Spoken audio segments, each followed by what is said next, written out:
शुक्रवार को चिल्हिया में ग्रामीण पत्रकार एसोसिएशन तहसील इकाई सोहरतगढ़ के बैनर तले तहसील क्षेत्र के पत्रकारों की बैठक संपन्न हुई, जिसमें संगठन के संरक्षक वीरेंद्र श्रीवास्तव समेत तहसील क्षेत्र के तमाम पत्रकार रवि शुक्ला, अतुल शुक्ला,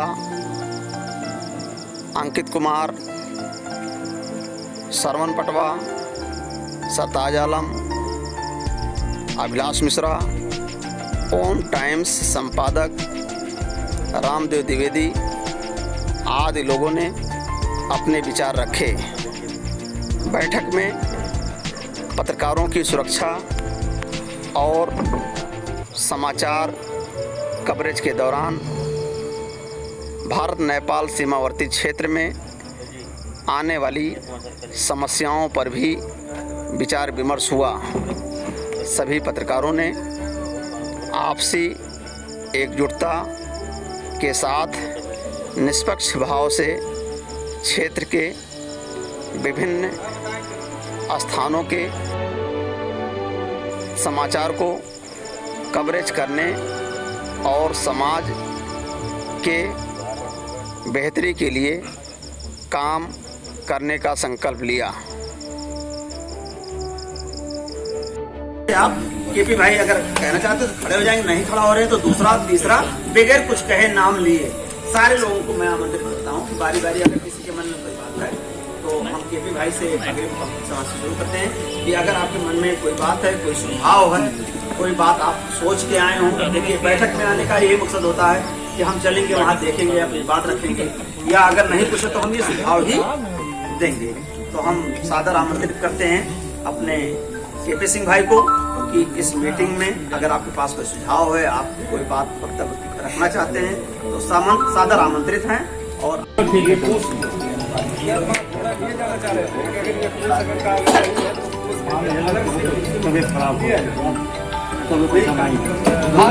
नहीं वो तो सही है। आए तो सादा नहीं संतुष्ट नहीं होगा तो बताइए। दूसरी लाइन वो हंस भाई आप लोग अभिषेक भाई कुछ कहना चाहेंगे? अरे अब लाइन से चल रहा है, आप ऐसे लाइन से वो तीसरी लाइन तो अच्छी चीज है।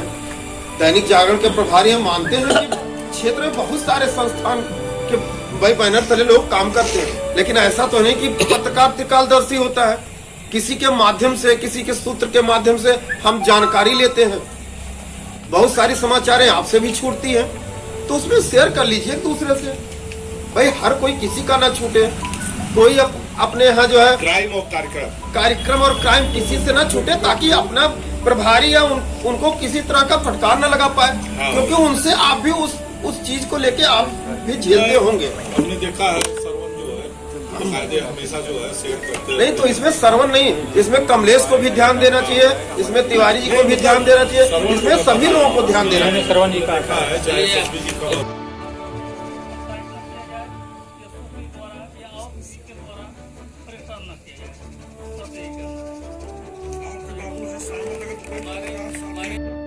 मैं सभी वरिष्ठ पत्रकार और हमारे जो हमउम्र पत्रकार हैं सबको मैं बहुत ही अपने दिल से धन्यवाद देता हूं कि हम लोगों ने जिस ऊर्जा के साथ इस मीटिंग को रखा, आप लोग उसी ऊर्जा के साथ बढ़ने के साथ ही कुछ लोग आए।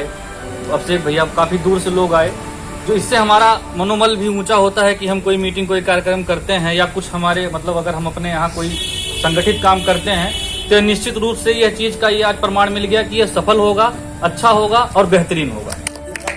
मामूली से पैसा आप अपने बहुमूल्य समयों को छोड़ करके यहाँ एक दूसरे के सुख दुख बिंदुओं पर गहनतापूर्वक विचार विमर्श करने और उसके निस्तारण की सोच को रखते हुए मीटिंग बुलाए और उसको सुचारू रूप से संचालित कर रहे हैं। इस बात का हम सभी को धन्यवाद देते हैं कि आप उस योग्य अपने आप को महसूस करते हैं कि हमारी जो ये पत्रकारिता की यूनिटी है उसमें हमारा भी कोई भूमिका है। यदि आप खुद को पत्रकार समझते हैं तभी ऐसा करते हैं। और अभी हमने देखा है कुछ लोगों ने कहा है कि जैसे कि ये पत्रकार हैं अथवा नहीं है अथवा, तो आपको इन बिंदुओं पर मैं अवगत करा दूं। जो भी समाचार एजेंसी का संपादक एथराइज करके किसी को भी भेज देता है या पावर दे देता है, वह व्यक्ति पत्रकार कानूनी तौर पर मान लिया जाता है। उसके लिए यह आवश्यक नहीं है कि सूचना विभाग में वह लिस्टेड ही हो, क्योंकि बड़ी बड़ी एजेंसियां जिले के सूचना विभाग या कलेक्टर आदि को अवगत नहीं कराती हैं। जैसे बीबीसी का अगर कोई रिपोर्टर इस जिले में आता है तो उसकी सूची यहाँ सूचना विभाग में नहीं होगी और न ही यहाँ कलेक्टर उससे वाकिफ होगा।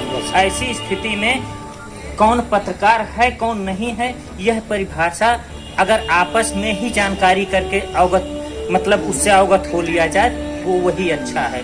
क्योंकि हर एजेंसी को अपने एजेंसी के लिए पूरे भारत में रिपोर्टर नियुक्त करने, उनसे कार्य लेने और उनके द्वारा जो भी कृत्य किया जाता है उसके प्रकाशन के लिए जिम्मेदार एजेंसी होती है। और गवर्नमेंट एजेंसी को लाइसेंस इसी बेस पर देती है कि आप कहीं भी अपना कार्यकर्ता रख सकते हैं। उसके लिए यह जरूरी नहीं है कि डीएम सर्टिफिकेट देगा तब आप पत्रकार माने जाओगे, सूचना विभाग सर्टिफिकेट देगा तब आप पत्रकार माने जाओगे। जिस तरह से स्कूल के प्रिंसिपल को ही सिर्फ पावर सरकार ने दिया है कि अगर वही मार्कशीट जारी करेगा तभी संविधान के तौर पर हर जगह मान्य होगा, जबकि मालिक उसका अगर या जिला विद्यालय निरीक्षक भी जारी करे तो नहीं मान्य होना है। जबकि स्कूल को लाइसेंस वही दिया लेकिन उसको पावर संविधान के तहत नहीं।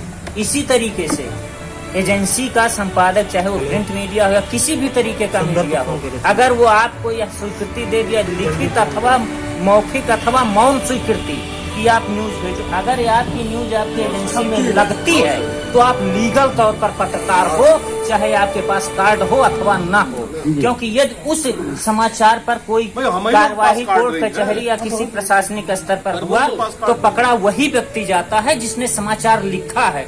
तो यदि वह लेखक माना गया तभी, नहीं तो ये होता कि ये एजेंसी सिर्फ जिम्मेदार है, वह लेखक नहीं।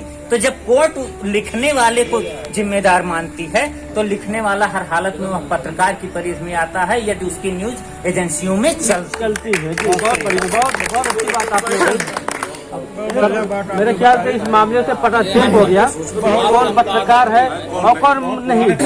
ये आज तक जिला प्रभारी बता देगा कि हमारे ये पत्रकार है तो पत्रकार है जी, छप रही है खबर छप रही है वो पत्रकार है। और जहाँ तक संभव है कि यदि आप में से किसी को प्रेस लाइन के बारे में कोई जानकारी लेना हो तो आप बेहिचक हमसे जानकारी ले सकते हैं, जिसकी जानकारी आप लोगों को अभी ना हुई हो जी। किसी को कोई इस लाइन के बारे में जानकारी